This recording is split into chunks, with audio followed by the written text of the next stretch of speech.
return. Right now it is time for David Tereshchuk. It is time for the Media Beat. David, of course, joins us live on a Friday morning. We rebroadcast David on the weekend and also on Monday following our 12 noon news. David has his own website, which is themediabeat.us. He is a PBS television correspondent reporting on ethics and belief. And he this morning is in the great state of Maine. Good morning, David. Yeah, good morning. It's good to be with you again, Marshall. I'm no longer in New York, the media capital of the world, and also for a long time the epicenter of the COVID disease. Now it's no longer the epicenter, of course, but fourth from the top in the highest states in time in terms of COVID cases, places like California, Florida, and Texas. I'm now in Maine, yes, which is a very different state and sixth from the bottom of the baleful league table, with only Alaska, Montana, Wyoming, Hawaii, and Vermont below us. I mean, it's a terrible number anyway, but it's a smaller number in many states, 4,000, fewer than 4,000 cases and deaths in all the months that have had COVID dominating our news and our understanding of the world as a whole. The grand total, or the total in Maine only, is 122. With one death reported yesterday, and that's not a very frequent occasion. The number of deaths being reported has really dwindled in the state of Maine, and so it's a very different setting I find myself in. We've been in that different kind of setting here in Northwest Connecticut, even though we have had one death in Canaan and multiple COVID-19 cases throughout the northwest corner of Connecticut. But Connecticut per capita has been one of those states that in the beginning was right there at the top. You look at the latest news when we talk about COVID-19 and how the pandemic has gone home to roost in the administration of Donald Trump, with another administrative member getting sick with COVID-19, and a former Republican presidential candidate passing away due to COVID-19. Indeed. And when it comes to the numbers, we're finding that the changes made by the Trump administration in collecting information is now proving to be as ineffective as so much else in this administration's handling of the crisis. Taking the reporting of cases away, for the collecting of reports on cases away from the CDC was a bright idea of this administration, thinking that they could do it better by having it reported directly to the administration itself, to the Department of Health and Human Services. And it's turning out that it's not working out at all well. The numbers are behind time. They're not being kept up to date. So when it comes to policy making and tactical shifts and the like, which states and local bodies public bodies will need that information for, all the decision making that would take place is now having to wait on a very cumbersome and very evidently ineffective information handling. The way to handle a public health crisis like this, of course, is to keep the public informed, and of course keep the responsible public authorities, decision makers, well informed too. And if that's not happening, you've gotten to the core of the kind of problem that this administration has really brought upon itself by being, by turns, overconfident, blasé. At first, brushing it off as an unimportant issue, not likely to threaten us, through all sorts of twists and turns since, denial and blame and finger pointing, and more, what's being shown is the total inefficiency at the heart of it. Yeah, what's interesting is we're going to report the numbers daily, but now they're going to report the numbers weekly. And hospitals and health agencies across the country are saying weekly does not do them any help. What they use those numbers for is to try to plan in advance to see where hotspots are and where they might be affected. And weekly releases of those figures just are not going to cut it for these places. Right. There's no way to get a sense of the flow of the crisis. If you're a week out of date, you're already way out of date when it comes to planning what to do next. Maine is a very instructive example, and if you have your sound effects deck ready, Marshall, I want to call into play our Find the Good and Praise It fanfare for this week, because Maine itself is and in particular the Maine public broadcasters are exhibiting an extraordinary example of how well to handle a public health crisis. Is the fanfare ready? And the fanfare is ready.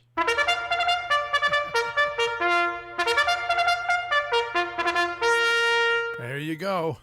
I want to blow the bugle for Maine Public. Maine Public Broadcasting now gives itself a different name. I'm not sure I want to fanfare this particularly, but rather like NPR, doesn't want to be known as radio anymore. It just calls itself NPR, just the letters. They don't want you to think of the R standing for radio. Maine Public is now what the entity is called in this state. It doesn't want to be known as either radio or television because, of course, it's a media outfit, and of course, has other things going for it besides old-style terrestrial broadcasting of either audio on radio or video and audio on television. So Maine Public is doing a fantastic public service. I don't want to be waspish about the name, but I do want very much to praise their coverage, their COVID coverage. There's a briefing that's carried daily by by all the services that Maine represents on radio and television, web, and of course on social media too. And it's such a fine example of what public broadcasting can do. And this goes on in your state too, but I think there's a crispness and a sharpness to what's being done in Maine. It's so simple. The politicians are not in charge of this. Occasionally, the governor, Janet Mills, the first female governor of Maine, in office since only last year, will come when there's some very broad and high agenda setting kind of policy statement to make. But generally speaking, it's in the hands of the medical professionals. There's a very competent director of the CDC for the state, the Maine's own CDC, Dr. Nirav Shah, who basically co-hosts this with the Commissioner for Health and Human Services, Jean Lambrew. But together, and actually mainly Dr. Shah, will field questions from the media and make a very crisp opening statement each day of the statewide state of the disease and the state's coping with the disease. There's something so brisk and clear and straightforward, and there's no spinning going on. There's a very straightforward factual dealing with factual essences of this crisis. And it's extraordinarily reassuring and fact-facing. It's grim at times. I mean, it has been grim at times when they had to report, negative developments in their coping with the disease. But they're also very straightforward in handling it, and without any of the political hoo-ha that we see in so much of the rest of the country. And I just wanted to make it known that Maine is being exemplary in this case. When we look at COVID-19 across the globe, the latest story that has an interesting twist is once again in Hong Kong, where elections have been pushed off. And a lot of people are saying, well, no, it's not because of COVID-19. It's because of the way the public is reaction to the one country, one city. Two systems. Yeah, well, it's not really two anymore. Yeah, well, exactly. The erosion of the two systems into one. It's so they have. Well, that idea of delaying an election and blaming it on COVID is, of course, familiar to us now, and it was only a matter of time before the chief of the Trump administration, Mr. Trump himself, the president for now, puts it about that he thinks it would be a good idea to delay the election. And now, United States elections are not to be delayed easily. It's baked into the Constitution that making that kind of change is just not on. But nonetheless, our president wants to root that about and try. I guess he's serious in wanting to raise it in order to achieve it. And you can see, of course, many reasons besides concern over COVID and the effect of so many postal ballots, as people don't want to stay, or people who want to stay away physically from the polling stations because of COVID. It could be seen just as importantly for him as an opportunity to put off a fateful day when he might actually lose the election. And what's interesting about that is just yesterday a picture was released of Donald Trump signing what? A provisional ballot back in 2016. 2016. No, pardon me, 2012. He signed a provisional ballot to vote by mail. Indeed. I mean, he, like many people, it's for him it's a convenient way to vote, as it is for many of us. Now, if millions of people, and possibly tens of millions, it's being anticipated now, opt for mailing in voting, then of course it's going to be a strain on the system, and we may have to, at the very least, wait longer than we're used to for the result being announced. But these are trying times and challenging, and we have to live with the challenges. And I don't think the concern about mail-in voting is anything more than a cover for anxiety about entering an election which is likely to lose. Well, and it was interesting yesterday to see almost every major Republican come out and say, well, first of all, if anything was going to happen, it would happen in the Congress of the United States. But second of all, elections are held in this country in the time of war, famine, strife. It doesn't matter. No presidential election has ever been delayed. Right. Article 2 of the Constitution is very clear about that. But this is Donald J. Trump, and the constitutional matters are not at the top of mind for this particular individual, it seems. We would be remiss if we did not talk about the funeral for John Lewis, which was held yesterday with three former presidents in attendance. Indeed, and a fourth sending a written appreciation to be read at the service. And one president, the sitting president, very conspicuous by his absence. Indeed, his only contribution to the commemoration of John Lewis, a founding father, as the last president, President Barack Obama, called him yesterday, called him a founding father of a better America. But the current president, the best he could do was to tweet about him, a very short tweet, sending that he and his wife Melania were sending prayers to, and this is interesting grammar, to he and his family.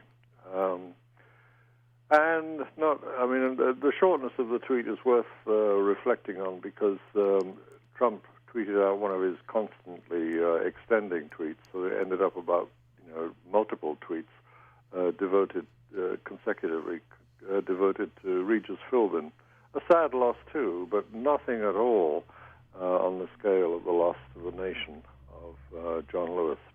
Well, when you look at the history of John Lewis and what he went through to become who he became, it's and not that he was alone in that matter. There are a lot of Black Americans that went through John Lewis went through. And became stellar members of the community. But for someone to go through what he went through and then to give his life in service to the country and try to change things for the better in the Congress is a story. Is just a totally different story. And as so often with a man of huge influence as he was, he has changed our lexicon too. I think there's a phrase that he was very fond of using, which I see now being adopted very extensensively in relation to him, yes, and to the issues that he wanted to promote. But I think it's the fact that that it is now entering the language and has a resonance across many issues. I think he talked very evocatively about getting into what he called good trouble. For the sake of promoting justice and the end of racial discrimination of every kind. He would do it by getting into trouble, sure, and that's an important lesson in there as we consider a nation beset by very intense and well-purposed protests in the streets. There is a point to making trouble. Very often, and it's a good sobriquet to describe it as good trouble. I want to switch topics just a second here, and that is economies that are contracting across the globe because of the coronavirus. If ever it was pointed out that germ warfare can be successful. Whether or not this was the case or not is not the point. But when you have a global pandemic the size of this, and you see the contractions that are happening in just about every single economy, it really is an eye-opening thing. Yes, the dramatic slump announced yesterday in America's own gross domestic product is very, very striking. And sure, yeah, we are vulnerable. We are very vulnerable to health, to the health of the nation being interfered with, whether it's by so-called natural causes or indeed it would be very, if it were to become, if this kind of viral attack ended up being weaponized as a military attack, then of course you could see horrendous damage being caused to a nation being attacked. But it's just one more. It's just one more signifier for the nation's vulnerability in many ways, and of course, China, as the place of origin, has suffered badly too. It's had the worst or the most distinctive lack of expansion for the first sort of stop to the first sort of halt called to its economic progress, its remarkable economic progress over the last 15 years or so, and it will take considerable time for it to recover. And interestingly, it will doubtless be reshaping its economy too. It's no longer going to be the same kind of vast market for the rest of us producers as it has been. And if anything, it will be gearing its economy to even greater self-sufficiency than it was directed to before. There will be enormous implications flowing from COVID's impact upon nation-states across the entire world. And this is one thing why I never understood the administration's response to this. You are not alone. Because it's such a significant, the pandemic is such a significant worldwide impact that the federal government basically telling all 50 states to go it alone and not have any federal leadership in response to the pandemic really is going to cause serious problems on the back end, especially as we come into flu season and we go into the winter side. I mean, this really could turn our economy upside down for at least the next couple of years. At least, I would say. What's become very clear is that if ever there was a time when going it alone was not a good idea, it's when you've got a universal epidemic that has become a pandemic, literally a pandemic. Every single country, well, I'm going to exaggerate now, but every single country in the world is affected by this. There are very few and very small nations that manage to escape its effects. And inevitably, the impact will be lasting.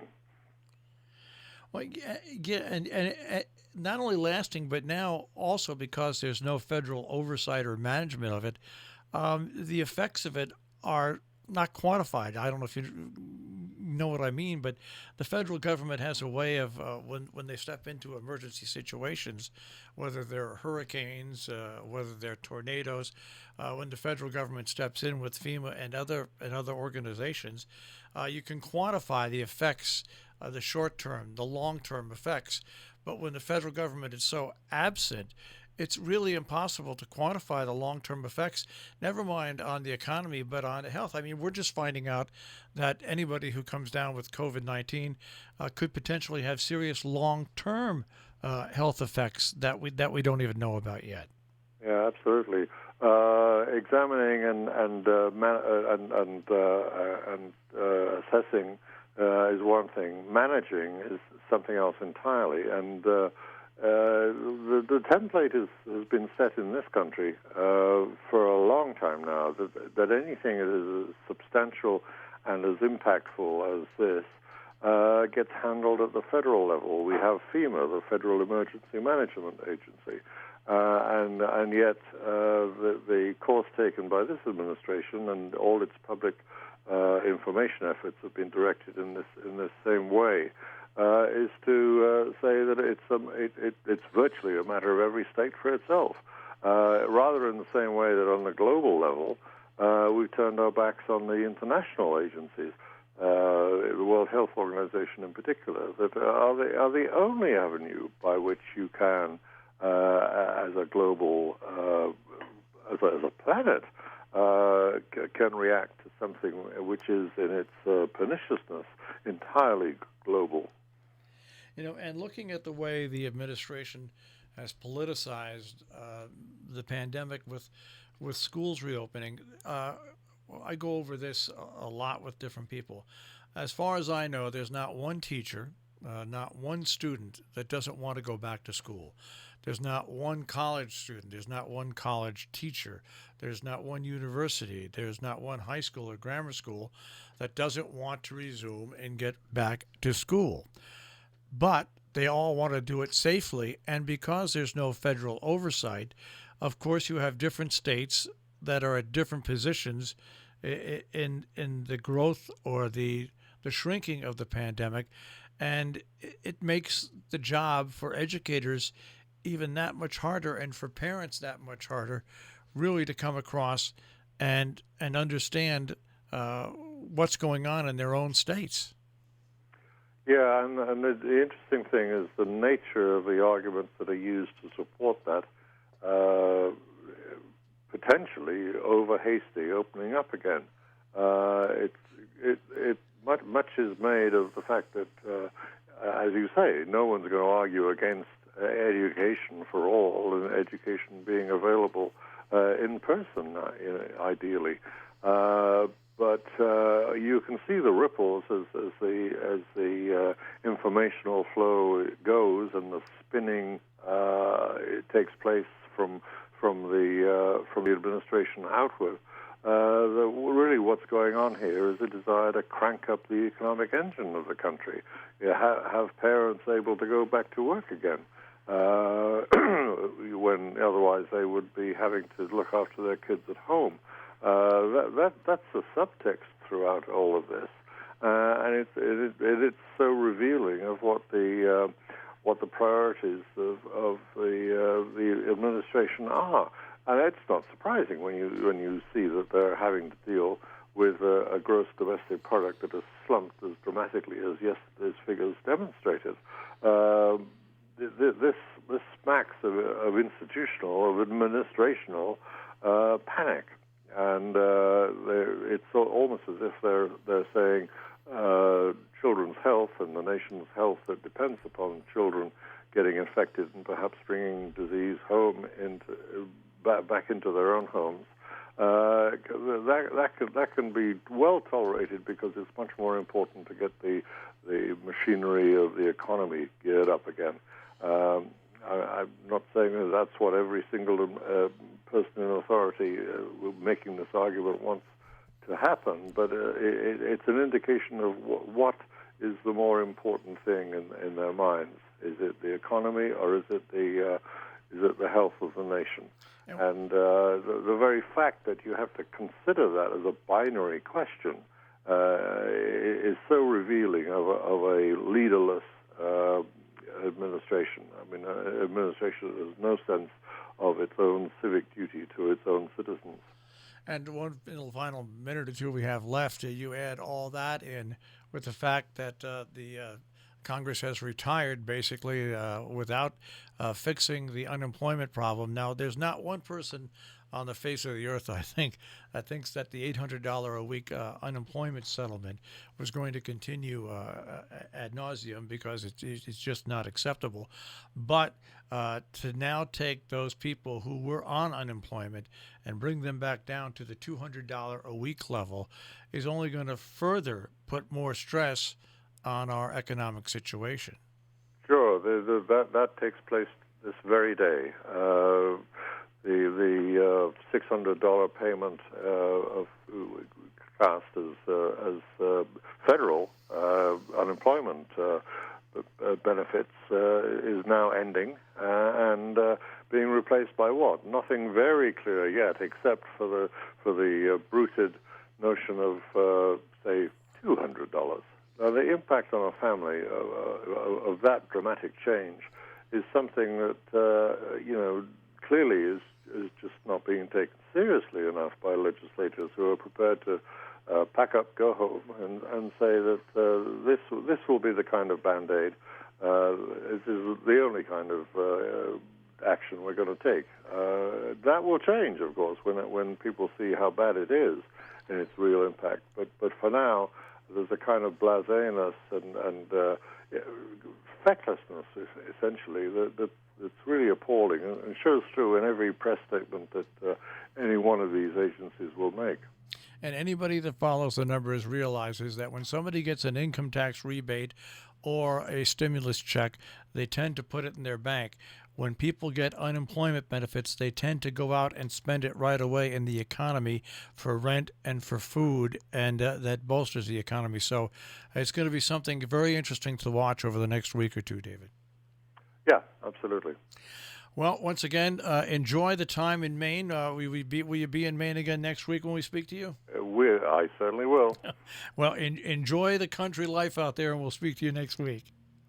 Look forward to that. Bye-bye now. David Tereshchuk with the Media Beat here on Robin Hood Radio. You can find David, of course, on demand, robinhoodradio.com. Click on demand. Click on the Media Beat with David Tereshchuk.